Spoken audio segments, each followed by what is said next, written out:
बात है सन 1674 की, जब छत्रपति शिवाजी राजे मराठा साम्राज्य के राजा बन चुके थे। राज्याभिषेक समारोह के बाद शिवाजी महाराज दक्षिण पर कब्जा करने के लिए आगे बढ़े। आदिल शाही का प्रबंधन करने के लिए कुतुब शाह को अपने साथ ले गए। इसी कारण कुतुब शाह को मिलने वो बाघा नगरी गए। तब उनके साथ उनके कुछ वफादार और करीबी लोग थे। इन सब में येसाजी कंक भी शामिल थे।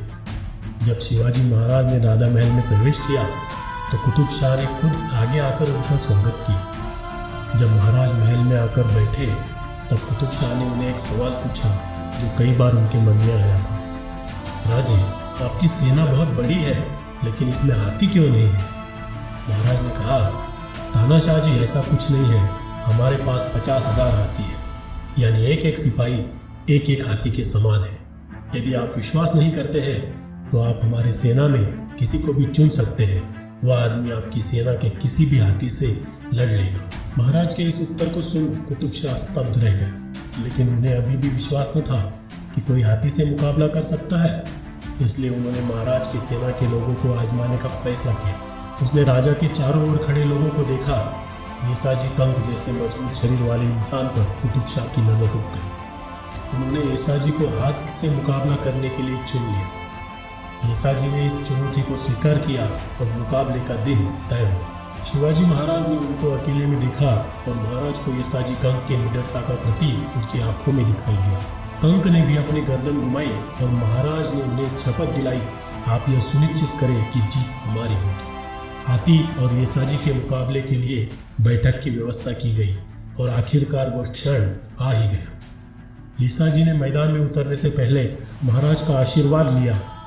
उन्होंने अपने साथ 2 तलवारें ली और बड़े ही आत्मविश्वास से मैदान में उतरे। कुतुब शाह के कहने पर उनके सैनिक हाथी को पिछले वाले रास्ते से ले आए।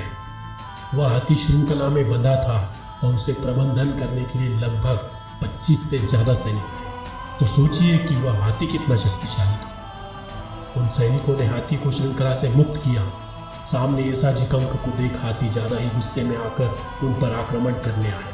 जैसे ही गुस्से में हाथी ने येसाजी पर आक्रमण किया, येसाजी एक ओर भागे, जैसे उन्हें पहले ही पता था उसकी चाल का।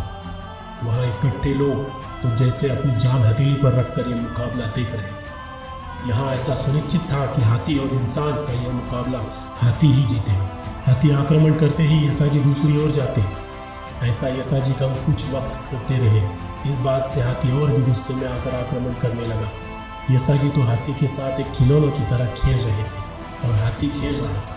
कुछ वक्त ऐसा ही चला। आखिरकार हाथी थक गया और उसकी आक्रामकता कम हो गई। येसाजी एक मौके का इंतजार कर रहे थे। इस बार उन्होंने हाथी पर आक्रमण किया। अब की बार सह्याद्री का एक मर्द मावड़ा उस हाथी पर भारी पड़ रहा था। येसाजी ने हाथी को अपने जाल में फंसा लिया और जैसे ही हाथी रुका, उन्होंने एक तरफ से अपनी तलवार निकाली और हाथी की सूंड पर वार किया और उसे घायल कर दिया। देखने वाले लोग बस देखते ही रहे। कुतुब शाह तो बस मुंह में उंगली डालना बाकी था। येसाजी का यह घाव आखिरी घाव था। इससे डर कर हाथी भाग ही गया और वापस लौटा ही नहीं। यह मुकाबला सिर्फ एक आदमी और हाथी का ना था। इसमें किसी आदमी का जीतना संभव ही नहीं था। वह तो सिर्फ येसाजी कंक जैसे शूरवीर के लिए ही संभव है। हर जगह तो बस उनका जयघोष हो रहा था। उन्होंने लोगों का अभिवादन किया। इस बीच उनकी नजर महाराज पर पड़ी और उनकी आंखें उन पर ही टिक गई। उनका सीना गर्व से चौड़ा हो रहा था और महाराज की आंखों में उनके लिए अभिमान दिखाई दे रहा था।